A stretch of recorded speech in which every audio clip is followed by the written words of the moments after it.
तो चलिए मेरे प्यारे भाई और मेरे प्यारी बहन, तो आप सभी लोग का स्वागत है आपका अपनी क्लास स्टडी फॉर पर्पस में। और मैं बीरू, और आप प्यार से बीरू भैया कह सकते हैं। और इस वीडियो में क्या भैया क्या बतलाने वाले हो आप, तो हम आपको बता दें कि ये आप लोग का इतिहास का पार्ट 1 है, जिनका नाम है यूरोप में राष्ट्रवाद। तो आप कहिएगा कि भैया आप क्या स्पेशल पढ़ाने वाले हो। आपको मैंने इस साल आता होगा भैया आप कुछ पढ़ाएंगे ना, तो बिल्कुल हम आप लोग पढ़ाने वाले हैं यूरोप में राष्ट्रवाद। और क्या होता है, देखो हम लोग किताब पढ़ लेते हैं घर पर सभी लोग पास किताब होता है और हम किताब पढ़ लेते हैं, लेकिन जो मेन पॉइंटें होती है वह नहीं समझ पाते हैं। तो वहीं हम आप लोगों को मेन जो पॉइंटें हैं, जो महत्वपूर्ण नोट्स है वो लिख दिए हैं, ताकि आप लोग जब किताब को पढ़िएगा, तो जब आप इसको पढ़िएगा ना, तो आपको समझ में आएगा क्या क्या मेन टॉपिक है उसमें दिया गया है, जिसको आप अंतिम में पढ़कर अपना जो तैयारी है ना बेहतर कर सकते हैं। देखिए, हम अपना आपके भैया जैसे समझा रहे हैं कि हम लोग किताब तो पढ़ लेते हैं, लेकिन जो मेन टॉपिक होता है तो वो सर नहीं लिखा पाते हैं, वो डायरेक्ट आंसर क्वेश्चन लिखवा देते हैं। ठीक है, बात समझिए नहीं समझिए। मेरे कहने का अर्थ यह है, जैसे हम लोग यूरोप में राष्ट्रवाद पढ़ते हैं, हम सर पढ़ाते हैं हम लोग को, तो हम लोग को डायरेक्ट अंतिम जो आंसर क्वेश्चन दिया रहता है वो करा देते हैं और कहते हैं ना इससे राटा मार लो, तो हम राटा मार लेते हैं। क्लियर, ये बात होने वाली है ना। लेकिन आप कोई कहे यूरोप में राष्ट्रवाद पढ़े हो, तो राष्ट्रवाद यूरोप में राष्ट्रवाद पाठ के अंतर्गत क्या है, अंदर क्या है, वो नहीं जान पाते हैं। और हम लोग डायरेक्ट आंसर क्वेश्चन याद कर लेते हैं और उसी पर हम लोग हीरो बनने लग शुरू हो जाते हैं। ऐसा बात सच है ना। लेकिन नहीं, ऐसा नहीं पढ़ाई किया जाता है। पढ़ाई हम लोग जो महत्वपूर्ण नोट्स है उनको भी ध्यान दिया जाता है, वहीं हम आप लोग बताने वाले हैं। और जो आपकी किताब है ना, वो किताब भी पढ़ाएंगे, बस अपना धैर्य रखिए। ठीक है, वो आपको वीडियो अपलोड कर देंगे। और ब्लैक वाइट बोर्ड है, इसमें हमको बिल्कुल लाज नहीं है कि वाइट बोर्ड है तो भैया आप स्मार्ट बोर्ड क्यों नहीं पढ़ा रहे हैं। बिल्कुल लाज नहीं है, बस आप अपने ऊपर ध्यान दे दीजिए, आप पढ़ाई स्टार्ट कर दीजिए। ठीक है, चलिए यूरोप में राष्ट्रवाद, तो भैया राष्ट्रवाद क्या है, आपके माइंड में सवाल आता होगा। तो राष्ट्रवाद एक ऐसी भावना है जिसमें जो लोग होते हैं अपने देश के प्रति प्रेम रखते हैं, उसे राष्ट्रवाद कहते हैं। भैया राष्ट्रवाद किससे कहते हैं, और आप किताबी भाषा चलिएगा तो ये हो जाएगा, राष्ट्रवाद एक ऐसी भावना है जिसमें लोगों सामाजिक, सांस्कृतिक एवं परिवेश में रहने वाले लोगों में एकता की भावना प्रकट करती है, उसे हम क्या कहते हैं, राष्ट्रवाद कहते हैं। लेकिन आप हमारे हिसाब चलिएगा तो राष्ट्रवाद क्या होती है, तो जिनमें लोग अपने देश के प्रति प्रेम या भाव रखते हैं उसे हम राष्ट्रवाद कहते हैं। क्लियर, उसे राष्ट्रवाद कहते हैं। भाई राष्ट्रवाद अपने राष्ट्र के प्रति प्रेम। क्लियर हो गया आप लोग। तो चलिए, इसके बाद ये यूरोप में राष्ट्रवाद है और ये आपके लिए काफी महत्वपूर्ण पाठ है और हम आपको पढ़ा भी दे रहे हैं। तो सबसे पहले तो महत्वपूर्ण नोट्स है सारा, तो इसमें यह बताया गया है कि आपकी किताब में क्या क्या दिया गया है। ठीक है, तो पहला लिखवाए हैं बिस्मार्क ने, जो पहला नोट्स है वह क्या है भैया, बिस्मार्क। जब हम आपको किताब पढ़ाएंगे ना, जब हम आपको किताब पढ़ाने वाले हैं तो आपको उस समय हम समझाएंगे। देखो, हम आपसे इतना बात किए एक शर्त पर, ताकि आपको पढ़ाई के प्रति जान सके क्या क्या पढ़ाई कर रहे हैं आप। ठीक है, चलिए पहले लिखवाए हैं बिस्मार्क ने ऑस्ट्रिया के साथ, ये सारे महत्वपूर्ण नोट है, आप इसे नोट कर लीजिएगा। बिस्मार्क ने ऑस्ट्रिया के साथ मिलकर सन 1864 में स्लेस्विग और होल्स्टीन राज्यों को मुद्दे को लेकर डेनमार्क पर आक्रमण कर दिया। किन पर आक्रमण कर दिया, डेनमार्क पर। कब, 1864 ईस्वी में। किसके साथ, तो भैया स्लेस्विग और होल्स्टीन राज्यों के मुद्दों को लेकर किन पर आक्रमण कर दिया, फिर डेनमार्क पर आक्रमण कर दिया। कौन, बिस्मार्क। किनके साथ मिलकर, तो ऑस्ट्रिया के साथ मिलकर। और आपके पास कॉपी कलम है तो आप कॉपी कलम निकाल कर लिख लीजिए। ठीक है, चलिए तो हम आपके सारे बात बता रहे हैं कि बिस्मार्क ने ऑस्ट्रिया के साथ मिलकर सन 1864 ईस्वी में स्लेस्विग और होल्स्टीन राज्यों के मुद्दों को लेकर किन पर आक्रमण कर दिए, भैया डेनमार्क पर आक्रमण कर दिए। कौन, बिस्मार्क। किसके साथ मिलकर, ऑस्ट्रिया से मिलकर। चलिए उसके बाद राष्ट्रवाद की भावना का बीजारोपण यूरोप में पुनर्जागरण काल से ही हो चुका था। तो भैया पुनर्जागरण मतलब क्या होता है, आप हमें यह बता दीजिए कि पुनर्जागरण मतलब क्या होता है। देखो, पुनर्जागरण मतलब यह होता है कि लोगों को अपने देश के प्रति फिर से जागरूक करना, समझ गए, उसे हम पुनर्जागरण कहते हैं। हमें विश्वास है कि आपको समझ में आया होगा। भैया आप क्या समझाए हमको समझ में बिल्कुल नहीं आया। मेरे कहने का अर्थ है कि पुनर्जागरण से आप क्या समझते हैं। तो पुनर्जागरण से हम यही समझते हैं कि फिर से, ठीक है, फिर से लोगों को अपने देश के प्रति प्रेम की भावना को उनके अंदर जागरूक करना, उसे पुनर्जागरण कहते हैं। ठीक है, चलिए उसके बाद राष्ट्रवाद समझे ना, अपने देश के प्रति प्रेम, राष्ट्रवाद की भावना का बीजारोपण यूरोप में पुनर्जागरण काल में ही हो चुका था। उसके बाद प्रासा के चांसलर बिस्मार्क के नेतृत्व में, तो ये यहाँ सवाल बन जाता है कि प्रासा के चांसलर कौन थे, तो बिस्मार्क।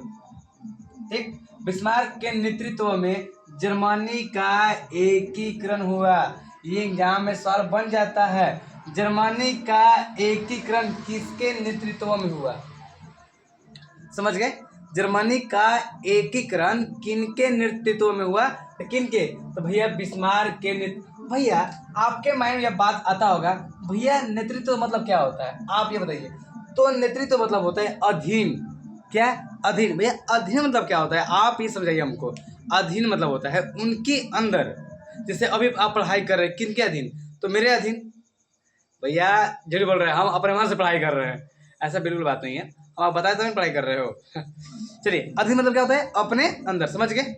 चलिए तो प्रासा के चांसलर कौन थे, बिस्मार्क। बिस्मार्क के नेतृत्व में किनका एकीकरण हुआ, तो भैया जर्मनी का एकीकरण हुआ। देखिए ये पॉइंट काफी महत्वपूर्ण है और आप कॉपी पर नोट कीजिएगा, ठीक है, मैं विश्वास है कि आप नोट करने वाले हो।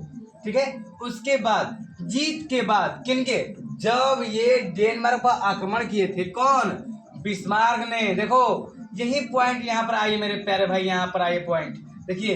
बिस्मार्क ने ऑस्ट्रिया के साथ मिलकर सन 1864 ईस्वी में सेल्सविंग और होल्स्टाइन को मुद्दों लेकर डेनमार्क पर आक्रमण किए थे ना, वही बात कहा गया है। जीत के बाद सलेस्विग प्रासा के अधीन हो गया, मतलब प्रासा के अंदर हो गया। मतलब प्रासा के चांसलर कौन थे, तो भैया प्रासा के जो चांसलर थे वो थे बिस्मार्क। कौन थे, बिस्मार्क। ये देखो यहाँ पर हम बताए हैं ना, किनके अधीन थे, प्रासा के अधीन। तो प्रासा के चांसलर कौन थे, तो बिस्मार्क। और बिस्मार्क ने ही डेनमार्क पर आक्रमण किए थे, किन, सलेस्विग और होल्स्टाइन राज्यों के मुद्दों को लेकर। ये कहा गया है जीत के बाद सलेस्विग प्रासा के अधीन हो गया, मतलब इनके अंदर हो गए, और होल्स्टाइन जो था ऑस्ट्रिया को प्राप्त हुआ। और हम बता दें, जब यह प्रासा के चांसलर जो थे, जो बिस्मार्क थे, वह किन के साथ मिलकर, तो ऑस्ट्रिया के साथ मिलकर किन के मुद्दों पर, सलेस्विग और होल्स्टाइन के राज्यों के मुद्दों को लेकर डेनमार्क पर आक्रमण किए थे। लेकिन इनमें क्या होना, इनमें जीत गए, कौन, बिस्मार्क। जब जीत गए ना, तो सलेस्विग जो था वो किनके अंतर्गत आ गया, तो भैया प्रासा के अधीन आ गया। मतलब प्रासा मतलब बिस्मार्क के अंदर आ गया, कौन, सलेस्विग। और जो सॉरी जो इसका नाम होल्स्टाइन जो राज्य था, वो बताइए किनके अंदर चला गया, तो वो ऑस्ट्रिया के पास चला गया था। देखो भाई क्या होता है ना, जब हम कोई कार्य करते हैं ना, वो दो हिस्सों में बट जाता है। इसमें हम दो व्यक्ति हैं, भैया आधा तो लेंगे हम लोग, भैया बिल्कुल लेंगे। तो दो राज्य था, कौन कौन, भाई सलेस्विग और होल्स्टाइन। तो जो सलेस्विग था वो बिस्मार्क के अंदर आ गया, और जो सलेस्विग जो बिस्मार्क के अंदर, जो होल्स्टाइन था, वो जो राज्य था होल्स्टाइन, वो किसके अंदर, भैया ऑस्ट्रिया के अंदर। आप मेरी बात समझ रहे हैं, बिल्कुल भैया आप आगे बढ़िए।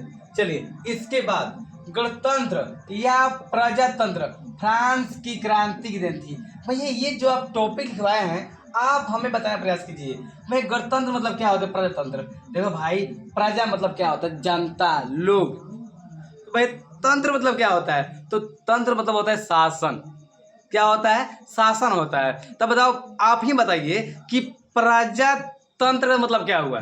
भाई जहाँ लोग शासन हो और लोह शासन कब हुई थी भैया? फ्रांस के क्रांति के दिन थी। और फ्रांस की जो क्रांति हुई थी वो 1789 ईस्वी में पूर्ण रूप से प्रकट आई। समझ गए? और जो भैया आप क्या समझा रहे हो हमें? हम आपको समझा रहे हैं जो हम लोग का ये गणतंत्र, ये यूरोप में राष्ट्रवाद जो पढ़ना है, गणतंत्र या प्रजातंत्र जो देन थी वह फ्रांस की क्रांति की ही देन थी। ठीक है? और फ्रांस की क्रांति 1789 ईस्वी में सफल हुआ, मतलब लोगों के सामने प्रकट हुई। ठीक है, चलिए उसके बाद जुलाई 1830, मेरे प्यारे भाई ये एग्जाम में प्रश्न आप लोगों को बन जाता है। जुलाई 1830 की क्रांति का आप विवरण बताइए। इसमें चार्ल्स दसवें में राजा थे। हम आपको जब किताब पढ़ाएंगे ना समझाएंगे, बिल्कुल समझाएंगे, लेकिन आप अभी इस बात समझिएगा मेरे प्यारे भाई। ठीक है, चलिए जुलाई 1830 की क्रांति के परिणाम स्वरूप फ्रांस में बुर्ब वंश के शासन का अंत हो गया। किनका अंत हो गया? तो भैया बुर्ब वंश शासन का अंत हो गया। किनके?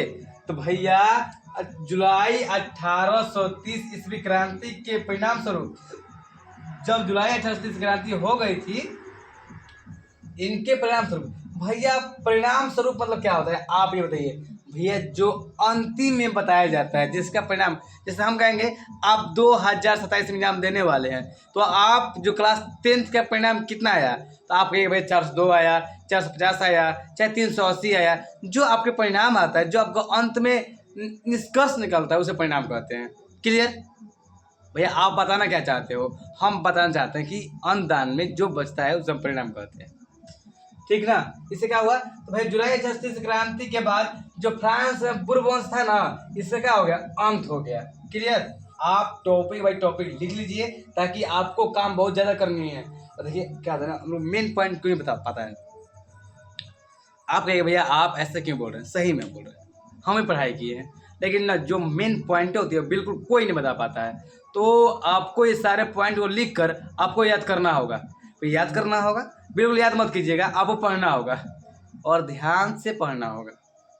सही? चलिए इसके बाद 1871, किनके भाई? 1871 ईस्वी में इटली का एकीकरण मेजनी, काउंट कबूर, गैरिबाल्डी जैसे राष्ट्रवादी नेताओं और विक्टर एमोनियल जैसे शासक के योगदान के कारण पूर्ण हुआ। भैया पूर्ण मतलब क्या होता है? मतलब पूर्ण मतलब होता है पूरा हुआ। क्लियर? समझ मेरी बात? भैया हम बिल्कुल नहीं समझे इस लाइन को, आप ना थोड़ा आराम आराम समझाइए। ठीक है, बिल्कुल हम आपको समझा रहे हैं। कहा गया है ना 1871 ईस्वी तक इटली का एकीकरण, जब इटली का एकीकरण था तो कौन कौन जो नेता थे, कौन ऐसे शासक थे जो इनके योगदान दिए इटली के एकीकरण में? वही कहा गया है इटली के एकीकरण में। भैया इटली का एकीकरण कब हुआ था? तो 1871 ईस्वी में। ठीक है, चलिए फ्रैंकफर्ट संधि भी हुई थी। चलिए 1871, भैया फ्रैंकफर्ट संधि 1871 ईस्वी में हुई थी और फ्रांस और फ्रांस तक बिछी हुई थी। ठीक है, समझ मेरी बात? भैया बिल्कुल नहीं समझिए, आप फिर समझाइए हमको। फ्रैंकफर्ट जो संधि हुई थी वो फ्रांस और फ्रांस तक बिछा हुआ था। ठीक है, और ये कब हुआ था भैया? 1871 ईस्वी में हुआ था। और कहाँ हुआ भैया? इन सेडोन का युद्ध भी कहा जाता है। चलिए इसके बाद भैया आप ये बताइए 1871 ईस्वी तक इटली का एकीकरण तो मेजनी, काउंट कबूर, गैरिबाल्डी जैसे राष्ट्रवादी नेताओं और विक्टर एमोनियल जैसे शासक का योगदान के कारण पूर्ण हुआ, मतलब पूरा हुआ। आप लोग इसका में भाई आप लोग नोट कीजिएगा। ठीक है, उसके बाद कहा गया है Hegel, Kant, Humboldt, Jacob, Grimm आदि ने जर्मन राष्ट्र को बढ़ावा दिया। जर्मन राष्ट्र जर्मन जब एकीकरण हुआ था, जब जर्मन के लोगों को ना लोगों को अपने देश के प्रति ना उत्साहित किया गया। कौन कौन किए थे भैया? कहे थे Hegel, Kant, Humboldt, Jacob, Grimm आदि। और आज भी हमारे देश में कुछ होता है तो देखिए क्या होता है ना, जब आप क्रिकेट देखते हो, ठीक है, जब इंडिया मैच हारने लगती है तो स्टेडियम में ऐसे ऐसे गाने बजाए जाते हैं कि ताकि लोगों अंदर में जुनून पैदा हो जाए। जीतेगा इंडिया गाना है ना, इंडिया जीतेगा, ऐसे बहुत सारे गाने हैं, हम हैं हिंदुस्तानी। ठीक है, बहुत सारे ऐसे गाना है जो देश के प्रति आपको जागरूक करता हो, वैसे स्टेडियम में गाना बजाया जाता है। ठीक है। जैसे मान लीजिए आप ही कोई ऐसा कार्य करते हो जिसमें लोगों की भलाई होता है, तो आपके प्रति जो पीछे बैकग्राउंड लगाते हो तो इंडिया लगाते हो, अपन देश के प्रति प्रेम या भावना जागरूक करते हो। वही बात कहा गया है कि यह जो थे, ये सब व्यक्ति हैं, व्यक्ति के नाम है Hegel, Kant, Humboldt, Jacob Grimm आदि ने जर्मन राष्ट्रवाद को बढ़ावा दिया। ठीक है, चलिए इसके बाद ईसाई जगत ग्रीक ऑर्थोडॉक्स तथा रोमन कैथोलिक चर्च में विभक्त था। क्या था? चर्च में मतलब बट गया था। क्लियर। इसके बाद रूस तथा यूनान के लोग ग्रीक ऑर्थोडॉक्स चर्च को मानने वाले थे। कौन भैया? ऑर्थोडॉक्स चर्च को मानने वाले कौन कौन थे, आप हमें यह बता दीजिए, ताकि हम लोग का काफ़ी महत्वपूर्ण है। भैया रूस तथा यूनान के लोग थे, ठीक ना। रूस तथा यूनान के लोग ग्रीक ऑर्थोडॉक्स चर्च को मानने वाले थे। भाई चर्च मतलब क्या होता है, आप ही समझाइए हमको। चर्च में जानते हो ना? बिल्कुल जानते हैं भैया। वो होता है जिसमें ईसाई मसीह, हम खराब नहीं बोल रहे, कि ईसाई मसीह से होते हैं और उनको जाकर ऐसे करके ऐसे किया जाता है, नहीं? हाँ भैया, तो यहाँ कौन कौन लोग थे? तो भाई रूस तथा यूनान के लोग ग्रीक ऑर्थोडॉक्स चर्च को मानने वाले थे। उसके बाद जो अगला पॉइंट है, ये पॉइंट है आप लोग का, फ्रांस में बुर्ब वंश की पुनः स्थापना वियना कांग्रेस द्वारा की गई थी। तो भैया पुनः स्थापना मतलब क्या? फिर से उसको स्थापना जब यहाँ पर समाप्त हो गया था, किसके आने से? तो भैया जुलाई 38 क्रांति के परिणाम स्वरूप फ्रांस में बुर्ब वंश के शासन का अंत हो गया था। लेकिन जब हम बात करें तो फ्रांस में बुर्ब वंश की पुनः स्थापना वियना कांग्रेस द्वारा की गई थी। किनके द्वारा? भैया यहाँ समझ में आ जाएगा आप लोग, यहाँ बन जाता है। तो बुर्ब वंश की पुनः स्थापना किनके द्वारा की गई थी?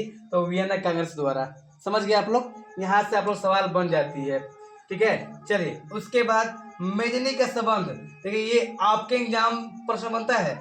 मेजनी का संबंध कार्बोनरी संगठन से था। और हम एक बार ना वीडियो को देख रहे हैं, वीडियो चल रहा है कि नहीं चल रहा है? ठीक है, चलिए, हाँ बिल्कुल चल रहा है। चलिए इसके बाद क्या, देखिए यहाँ सवाल बन रहा है भैया, मेजनी का संबंध कार्बोनरी के किस सवाल बन जाता है, मेजनी का संबंध संगठन से था। मेजनी का संबंध संगठन से था, तो आपको बताना होगा भैया मेजनी का संबंध जो था वो कार्बोनरी संगठन से था। क्या था? कार्बोनरी संगठन से। मेरे प्यारे भाई आपको लिखना होगा, आपको कॉपी पर नोट करनी होगी मेरी बात को समझिए और पढ़िए। ऐसा मत सोचिए कि यह भैया व्हाइट बोर्ड है, आप व्हाइट बोर्ड पढ़ा रहे हो, तो हम बिल्कुल नहीं पढ़ने वाला। आप पढ़िए मेरे प्यारे भाई, ये क्लास आपके लिए काफ़ी महत्वपूर्ण है। मेरे प्यारे भाई, मेरे प्यारी बहना, बात को समझिए, ये क्लास आपके लिए काफ़ी महत्वपूर्ण है। और हम आपको विश्वास ज़्यादा है, आप हमारे साथ जुड़ जाइए, हम आपको निकाल देंगे। लेकिन हाँ, आपको अपने से पढ़ना होगा, ठीक है। हम सिर्फ राह दिखाएंगे, लेकिन आपको ही सब कुछ करनी होगी, ठीक है। चलिए इसके बाद मेजनी के संबंध किस संगठन से? भाई कार्बोनरी संगठन से था। उसके बाद जो अगला पॉइंट लिखे हैं हम, वो लिखे हैं ऑस्ट्रिया, इटली और जर्मनी के एक विरुद्ध था। ऑस्ट्रिया किन के विरुद्ध था? भैया इटली और जर्मनी के एकीकरण विरुद्ध था।